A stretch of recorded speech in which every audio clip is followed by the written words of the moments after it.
Part सी शुरू हो गया। चलेंगे हम भाई, जिनके सामने टारगेट होते हैं ना, उनको फिर ये नहीं पता होता। मेरे 1000 काम करने को घर में दिल चाह रहा होता है, ये करूं वो करूं। मैं सीरियसली ये कल मैंगो खाने का टाइम नहीं मिला। मतलब मैं सीरियसली बताऊं, मैं 1-2 रोजाना खा लेता होता हूँ, कल मैंगो खाने का टाइम नहीं, मैं सर खुजाने का टाइम नहीं मिला। तू अजीब बातें कर रहा है, जान दे यार, और बात हमें रोज नहीं टाइम मिलता। ओके, तो हमने तुम्हारे जमाने में इससे भी ज्यादा कुर्बानियां की हुई हैं। ओके, चैप्टर नंबर कौन सा जी? 8। खामोश।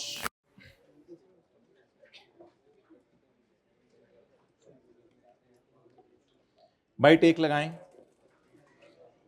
सेक्शन 21 में हमने पढ़ा था कि अगर आप टैक्स पे करें बिजनेस प्रॉफिट्स पर, बोले सारे, टैक्स पे करें बिजनेस प्रॉफिट्स पर, तो वो माइनस करने की इजाजत नहीं है। टैक्स पे करें बिजनेस प्रॉफिट्स पे तो, लेकिन अगर इसके अलावा एनवायरमेंटल टैक्स या कोई और टैक्स पे करें तो माइनस करने की इजाजत है।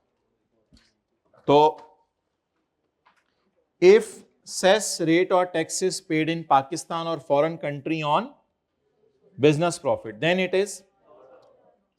However, if the tax is not paid on business profit, token tax, vehicle tax, environmental tax, then it is allowed. ये कॉन्सेप्ट असल में इतना रिवाइज नहीं होता। Tax deducted from an amount earned by person, ये सीए फाइनल में concept test होता है। ये इसलिए कभी क्लास में हुआ भी नहीं। इसमें मैंने आपको एक जनरल एंट्री करवाई थी। मैंने कहा मैंने चीजें बेची हैं 100 रुपए की, मैंने गाड़ी बेची है 100 रुपए की, लेकिन डॉलेंस ने मुझे दिए हैं 95। उसने मेरा टैक्स काटा है, मेरा, मैंने नहीं उसका टैक्स काटा, उसने मेरा टैक्स काटा है 5। ये भी खर्चे के तौर पे माइनस करने की इजाजत नहीं है, बल्कि ये न्यूमेरिकल के एंड पे माइनस होता है। लेकिन this has never been tested by cap, ये आपके स्कोप की एडजस्टमेंट नहीं है। ये नहीं है कि हम दूसरों का टैक्स काट रहे हैं, ये है कि कोई, पढ़े जरा, tax deducted from an amount paid by us from an amount earned by person. तसल्ली से एक बात सुने, होंडा ने गाड़ी बेची 1 करोड़ की, डॉलेंस ने 10 लाख टैक्स काटा, ये होंडा को टैक्स माफ हो जाएगा 10 लाख साल के एंड के ऊपर, लेकिन ये बिजनेस का खर्चा, क्योंकि ये भी इनकम टैक्स है। लेकिन ये एडजस्टमेंट इतनी इंपॉर्टेंट नहीं है, छोड़े आगे। आज के सवाल में जो आया था कि purchase in case of raw material or are disallowed at lower of purchase on which and 20% of total purchase. Any amount from which person is required to deduct tax is never allowed if tax is. इसके अंदर अगर हमें time मिला तो हम डाल देंगे। मिसाल के तौर पे कॉलेज वालों ने सर आसिफ की, उस्मान देख ही नहीं रहा, कॉलेज वालों ने सर आसिफ की सैलरी पे टैक्स काटा, कॉलेज वालों ने रेंट के ऊपर टैक्स काटा। कोई भी पेमेंट्स कॉलेज वाले कर रहे हैं तो पेमेंट करते हुए टैक्स, आज के सवाल में आया था, आज के सवाल में हमने परचेजेस पे टैक्स नहीं काटा था। ओके, कमीशन, कमीशन सिर्फ बिल्कुल अलाउड है, कोई मसला नहीं है। कमीशन सिर्फ उन लोगों को नॉट अलाउड है जो कि 3rd शेड्यूल की चीजें बेच रहे हैं और ऐसे लोगों को बेच रहे हैं जिन लोगों के पास, जो active tax payer agent active tax payer नहीं है। तो अगर आप 3rd शेड्यूल की चीजें बेचते हुए कमीशन पे करते हैं तो commission paid for products listed in 3rd schedule, अगर एजेंट एक्टिव टैक्स पेयर है तो आपको कमीशन अलाउ है, अगर एजेंट एक्टिव टैक्स पेयर नहीं है तो कमीशन अलाउड इज। ये अलाउड की फिगर देता है, ये नॉट अलाउड की फिगर नहीं देता। अगर ये प्रॉफिट वाले न्यूमेरिकल में आ गया, जैसे कि आया था टर्म टेस्ट में, हमने इसकी सारी एडजस्टमेंट डाल दी है टर्म टेस्ट 2 के अंदर। टर्म टेस्ट 2 में हमने परचेज के अलावा सारी एडजस्टमेंट ये डाल दी है सेक्शन 21 की। अब करेंगे क्या, मुझे तो अलाउड की फिगर आ जाएगी, लेकिन मुझे कौन सी फिगर चाहिए होती है, फिर टोटल कमीशन में से अलाउड माइनस करेंगे तो बाहर क्या आ जाएगा। तो कभी कभी वर्किंग आपको डिसअलाउड दिया करेगी, कभी कभी वर्किंग आपको इंटरटेनमेंट एक्सपेंडिचर अगर लिमिट क्रॉस करे तो नॉट अलाउड है। इसमें हमने समरी कोई नहीं दी, और ये जो ई और एफ है इसकी वैसे ही समरी यहां ऑलरेडी दी हुई है, इसकी समरी को भी हमने यहां दोबारा नहीं लिखा। पॉइंट नंबर जी, अगर फाइन आपने पे किए हैं कानून तोड़ने के लिए तो, और अगर नॉट पेड टू गवर्नमेंट तो पर्सनल एक्सपेंडिचर कभी भी माइनस करने की इजाजत, ये तो एक रट्टा सा मारना तो न्यूमेरिकल्स में नहीं आता। इधर हमने थोड़ा आसानी कर दी है। Any interest on loan, brokerage, commission, salary, bonus, reward, interest on capital और other remuneration paid by an AOP to its partners is never allowed as, हालांकि लॉ में 2-3 लिखी हुई थी चीजें, लेकिन हमने सारे पास पेपर में जो आई हैं वो डाल दी हैं इधर।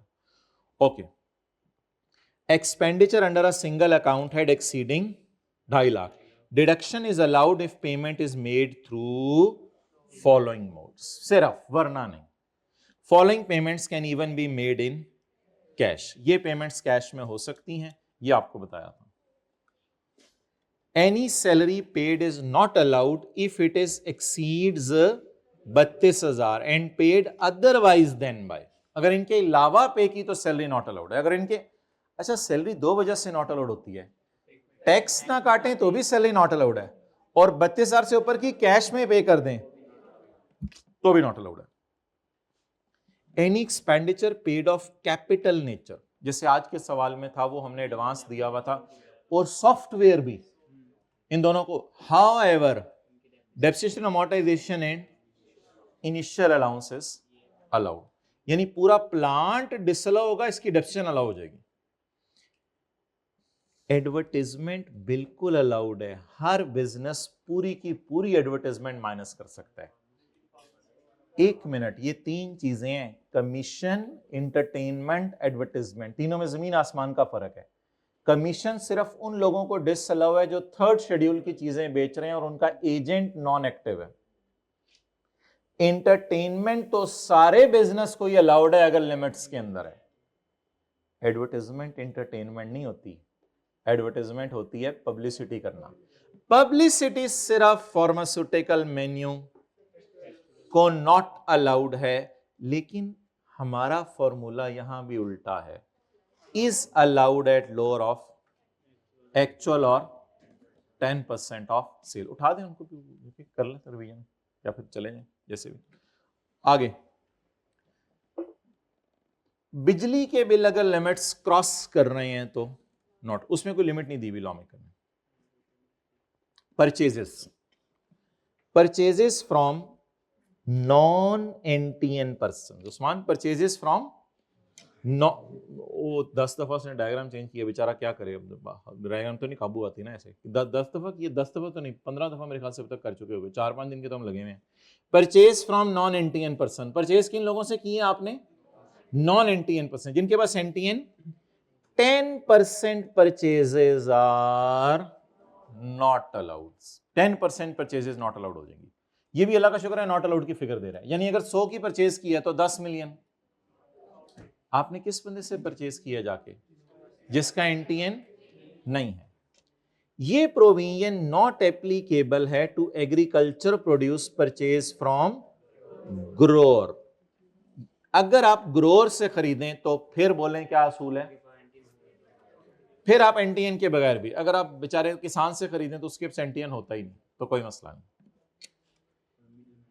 अच्छा, अगर आप परचेज करें थ्रू मिडल मैन, अगर आप परचेज करें ऑफ एग्रीकल्चरल प्रोड्यूस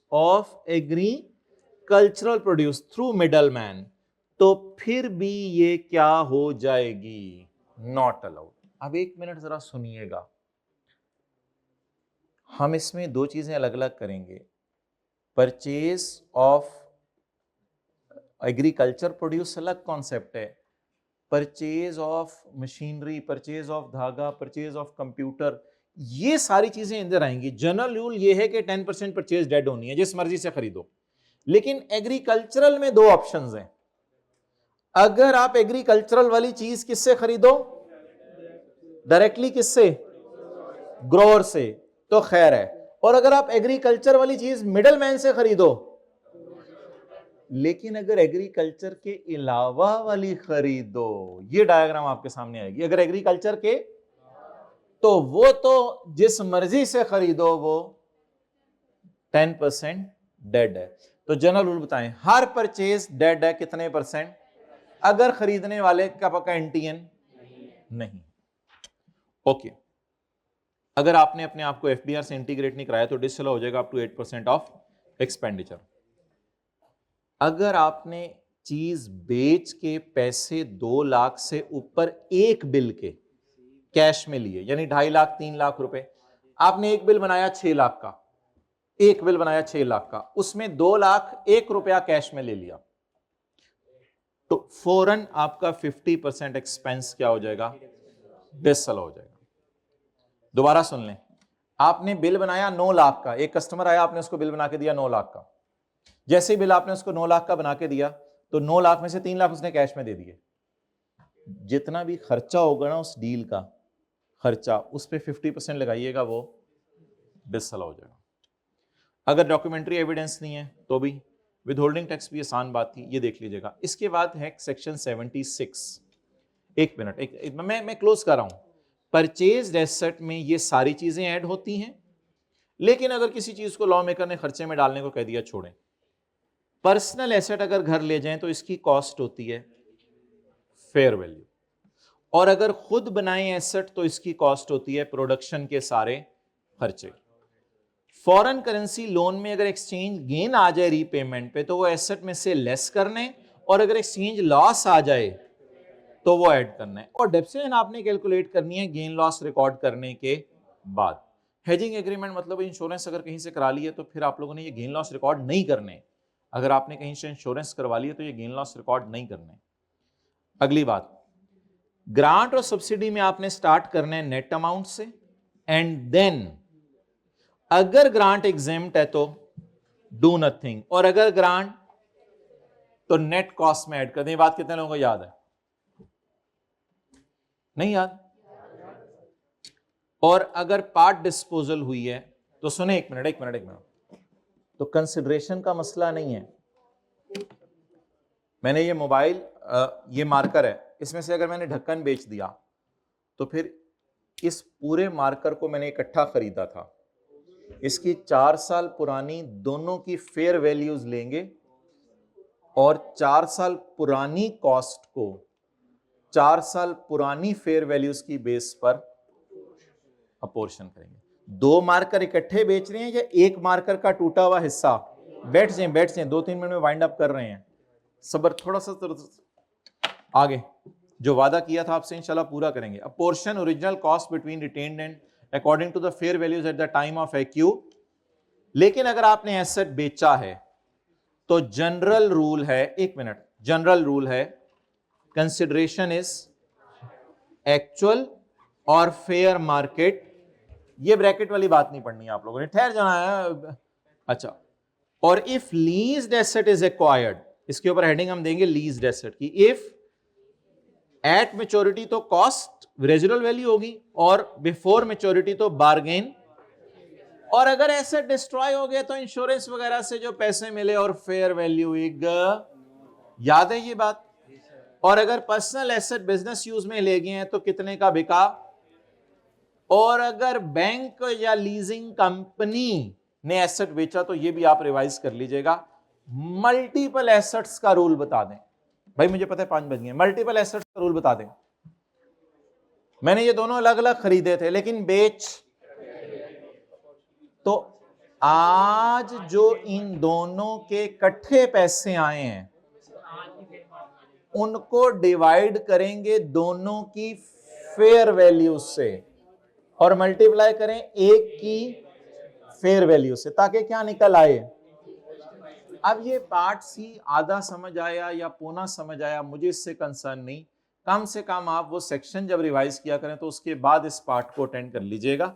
अच्छा, इसके अलावा ये यार बात तो सुनो ना, इसके अलावा security deposit, interest on loan, bad debt, research, pre commencement के बारे में भी हमने लिख दिया है, न्यूमेरिकल्स में ये भी आता है, समझ आ गई बात, ये भी हमने लिख दी है। स्टॉक वैल्यूएशन के भी 2-3 मोटी मोटी बातें लिख दी हैं, प्राइम और एब्जॉर्प्शन वाली, ठीक है, ये भी हो गई। इसके बाद ये है purchase of immovable property in cash. ये मेरा आपका पेंडिंग रहता था। ये तो आपको बिल्कुल भूला हुआ है कि प्रॉपर्टी 5 मिलियन से ऊपर कैश में ले ली या मूवेबल एसेट 1 मिलियन से ऊपर कैश में ले लिए। ये तो बिल्कुल भूला हुआ है आप लोगों को। इसको इंशाल्लाह हमने डिस्कस करना है, ठीक है। तो बस ठीक है, जाएं, अल्लाह हाफ़िज़। अब ये इंशाल्लाह आपको कल तक हम समरी, पता नहीं अब कब फाइनल होनी है, तो जाएं।